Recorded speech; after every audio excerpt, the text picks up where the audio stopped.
betul ya, yang urgen, tapi merupakan aktivitas yang terus berlangsung. Dan menariknya lagi, dari 49 kata kerja itu 48-nya itu adalah fi'il mudhari'. Jadi kata kerja sedang dan akan. Dan hanya satu yang fi'il madhi, kata kerja lampau. Jadi berpikir itu bukan sejarah, tetapi proses ke depan. Proses yang berlangsung saat ini dan ke depan. Itu yang disampaikan secara implisit melalui pilihan redaksional di dalam Al-Quran. Ini penting, karena Al-Quran bukan sekedar menyampaikan pesan itu dengan kata, tapi juga dengan pilihan huruf, dengan pilihan kata. Ya. Inilah salah satu hikmah kenapa bahasa Arab dimunculkan, Al-Quran dimunculkan dalam bahasa Arab. Karena bahasa Arab menjadi bahasa yang tepat ketika kita mau berbicara filsafat maupun hukum. Ketika kita mau berbicara bahasa kata kerja, apakah kata kerjanya itu lampau atau sedang? Ketika kita berbicara isimnya itu mufrad, musanna atau jamak, ini sudah sangat komplit. Nah, menariknya lagi 24 dengan pilihan dhamir antum takilun dan 22-nya dengan dhamir hum yakilun. Kalau dengan dhamir antum itu berarti Al-Quran sedang berbicara dengan pembacanya. Jadi pembacanya itu ibarat, jadi yang membaca Al-Quran itu suaranya itu ibarat suara Al-Quran yang sedang memberi pesan kepada sang pembaca. Gitu. Nah, apa yang disampaikan oleh Al-Quran kepada pembacanya ada 4 hal, yaitu tentang iman dan moralitas. Ya, moralitas kita kepada orang tua, kepada orang yang lebih tua, kepada orang buta itu diatur. Siapapun yang kemudian mencoba mengabaikan itu kemudian diberi peringatan keras di Al-Quran. Dan hanya 2 fenomena yang fenomena alam yang dimunculkan dengan redaksi takilun, yaitu fenomena kelahiran dan kematian serta fenomena pergantian siang malam. Ini penting, harus direnungkan oleh setiap orang. Kalau menurut redaksi alakum takilun. Ya, mengapa? Karena dengan memahami asal usul kelahiran dan juga kematian kita tahu asal usul kita dan kita tahu tujuan kita. Dengan kita memahami fenomena siang dan malam, kita tahu tentang kemahabesaran Allah Subhanahu wa Ta'ala. Hanya 2 fenomena alam itu, karena 2 yang setiap manusia pasti mengalami. Tidak ada manusia yang tidak mengalami pergantian siang malam, juga tidak ada manusia yang tidak dilahirkan dan juga tidak mati. Tetapi yang kemudian tidak kalah utamanya, bahkan saya katakan terpenting adalah munculnya Al-Quran dalam bahasa Arab itu dipilih dengan redaksi takilun. Misalkan di dalam surat Yusuf 2 atau di dalam surat Zukhruf itu inna anzalnahu Qur'anan Arabiyyan la'allakum ta'qilun. Inna ja'alnahu Qur'anan Arabiyyan la'allakum ta'qilun. Sungguh kami turunkan Al-Quran, sungguh kami jadikan Al-Quran dalam bahasa Arab. Betul ya? Jadi bukan inna anzalnahu Qur'an la'allakum ta'qilun, bukan, tapi Qur'anan Arabiyyan. Jadi Quran dalam bahasa Arab ini supaya kalian pikirkan. Jadi Quran dalam bahasa Arab ini bukan terjemahannya. Nah, jadi dalam perspektif hukum, pemahaman bahasa Arab ini sebenarnya legitimate fardhu ain, karena dipilih dalam la'allakum ta'qilun. Betul ya? Jadi ini kita harus menyusun ulang kurikulum kita. Bagaimana kemudian bahasa Arab yang merupakan bahasa Al-Quran itu dikenali sejak dini. Hingga kemudian ketika kita dewasa, kita tidak lagi asing kepada kitab suci kita sendiri.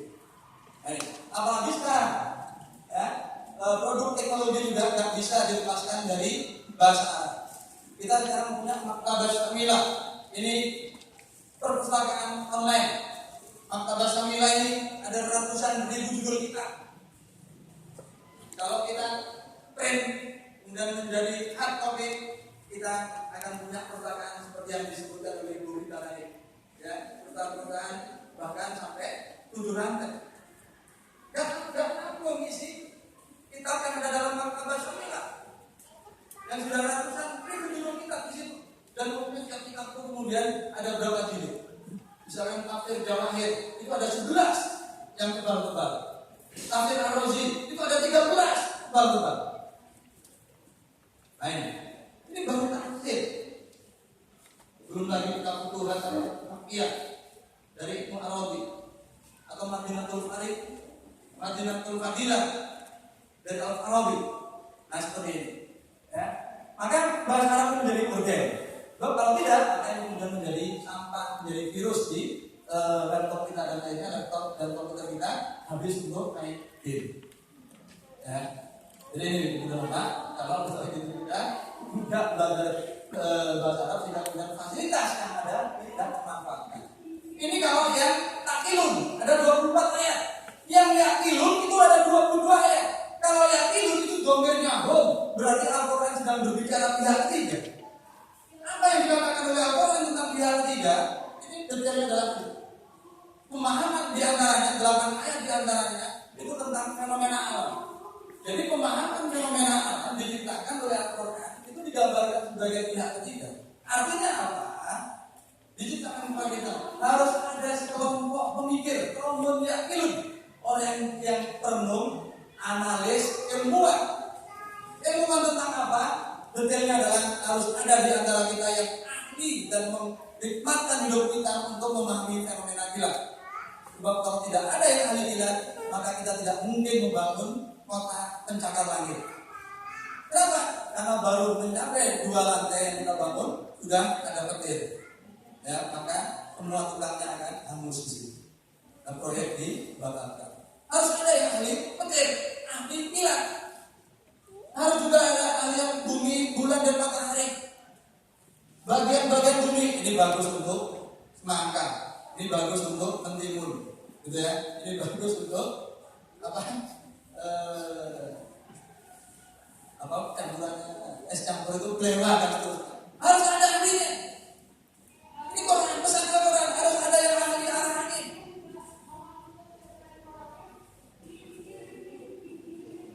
Yang alumni Jepang siapa saja? Tadi saya lihat ada Pak Wahyu, ya. Jadi di Jepang ini ada fenomena yang namanya taifu, angin topan sejak musim panas. Ya. Ini luar biasa kalau terjadi. Kalau terjadi itu pohon-pohon yang akarnya agak kuat itu bisa terjerabut. Ya, bagian tumbang. Nah, bila musim panas tiba, ini bisa puluhan, bisa sampai 50, bisa sampai 60. Tetapi menariknya, semua taifu itu sudah diketahui dengan presisi oleh para ilmuwan di Jepang. Jadi taifu nomor 37 akan keluar dari wilayah sini, ketinggian ini dengan kecepatan sekian. Karena sudah diketahui dengan baik, maka ya, kereta api cepat Shinkansen yang dilalui itu otomatis dihentikan oleh pemerintah Jepang. Maka kemudian taifu tetaplah taifu sebagai fenomena alam biasa tanpa menjadi musibah atau minimum musibahnya itu diminimalisir. Karena taifu adalah fenomena alam. Fenomena alam itu menjadi musibah, menjadi bencana ketika ada korban. Dan korban itu biasanya juga terjadi karena kejahilan kita sendiri. Orang Jepang sering menyindir kita dan dengan ungkapan yang cukup heroik bahwa orang Indonesia itu disebut sebagai orang-orang yang pemberani. Mengapa? Karena sebenarnya Indonesia itu kan masuk daerah ring lain, daerah satu gempa. Tapi rumahnya dibangun seolah-olah menantang gempa. Sehingga kalau ada gempa, mati semua. Ini dibuat seperti itu oleh orang Indonesia. Tuh, Jepang itu kan juga daerah gempa. Makanya rumah-rumah itu dirancang sebagai rumah kertas. Gitu.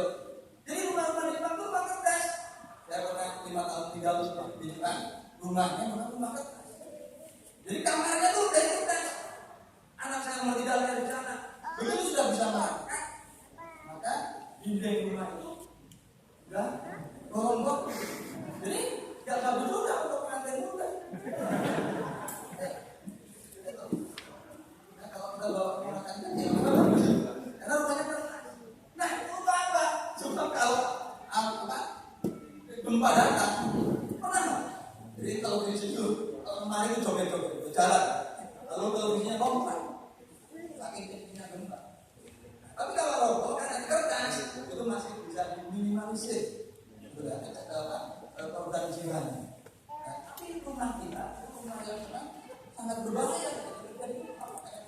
pikir kok kita ini pemberani sekali.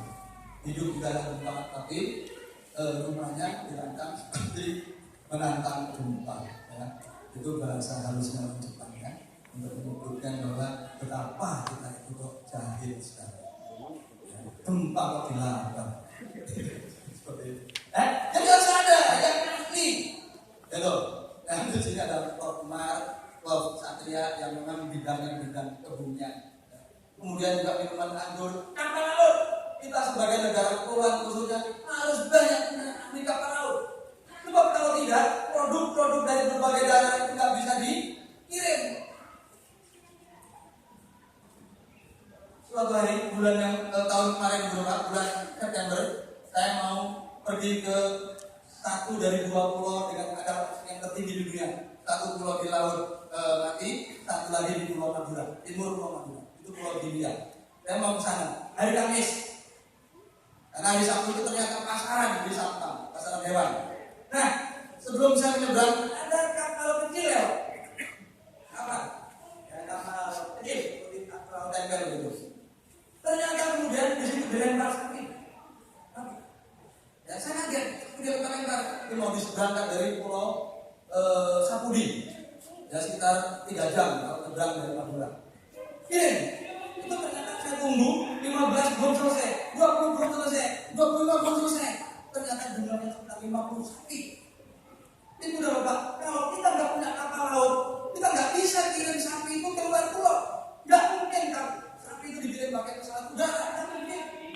Sebab kalau sapi dikirim pakai pesawat udara, saya nggak yakin ada putri dari itu yang diceritakan dari perundang. Kenapa kalau udah naik pesawat hanya untuk kirim sapi?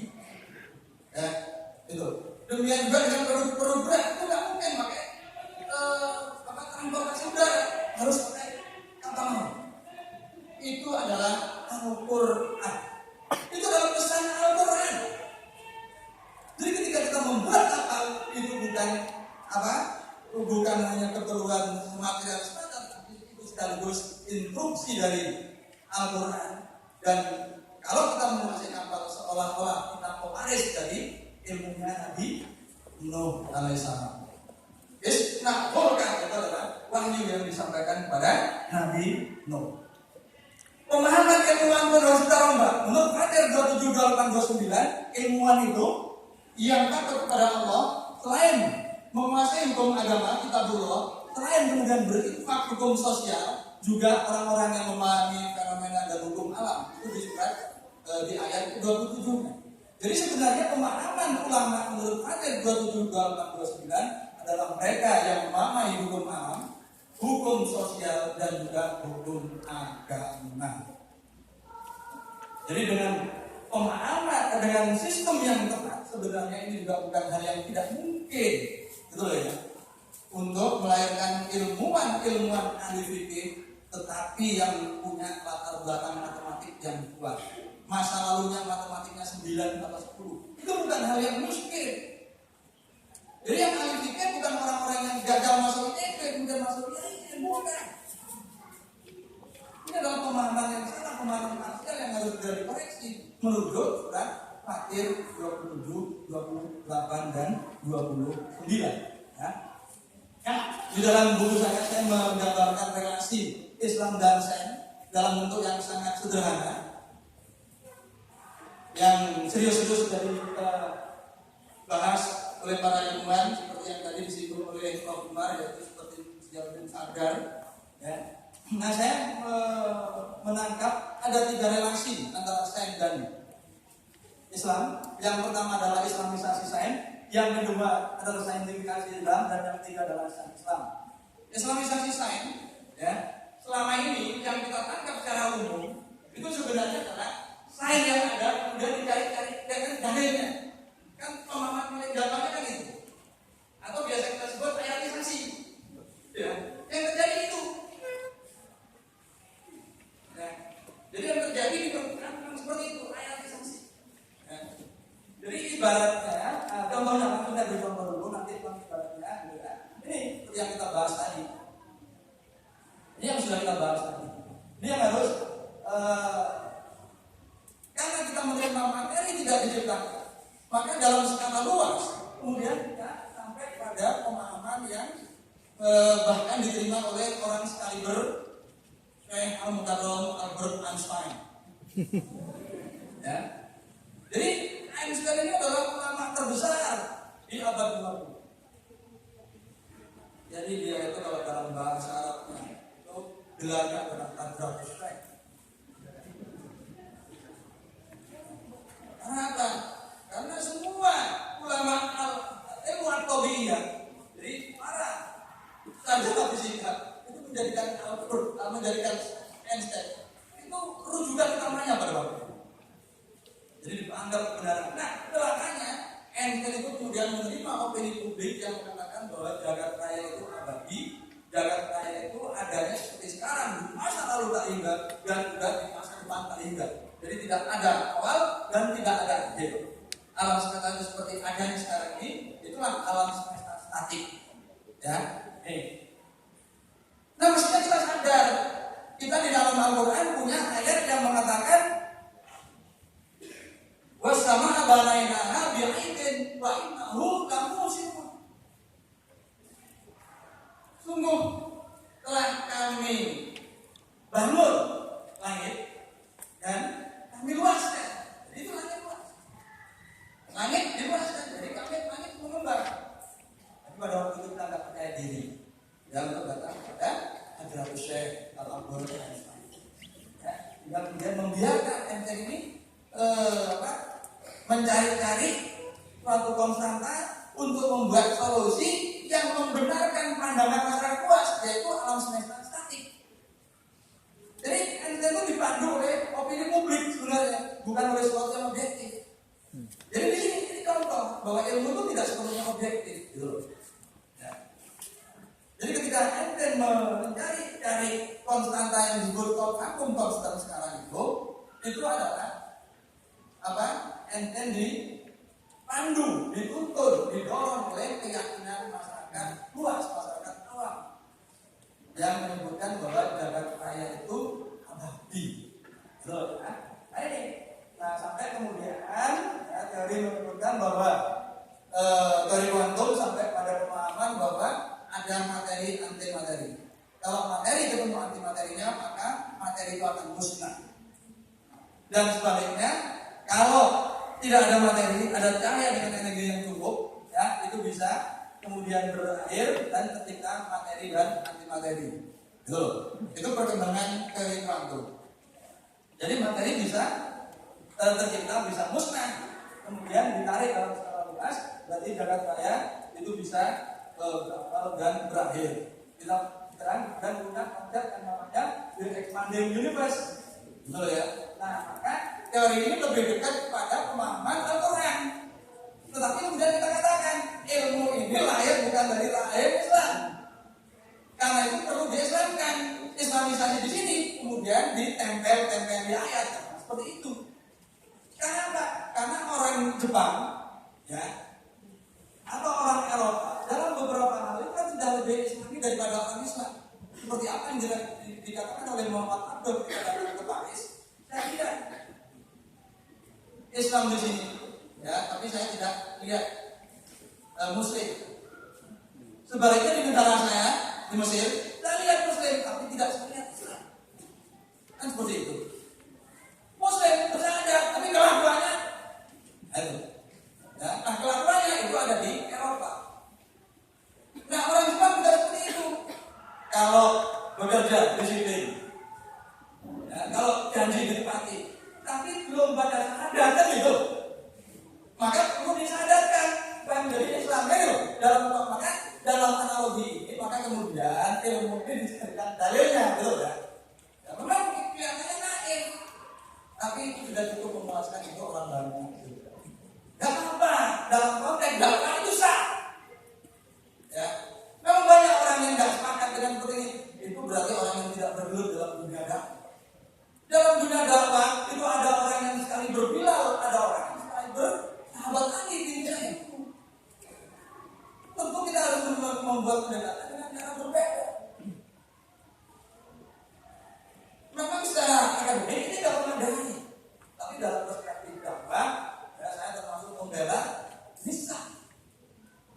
yang kemudian orang yang kita damai menjadi lebih dekat kepada Allah, menjadi lebih bertakwa.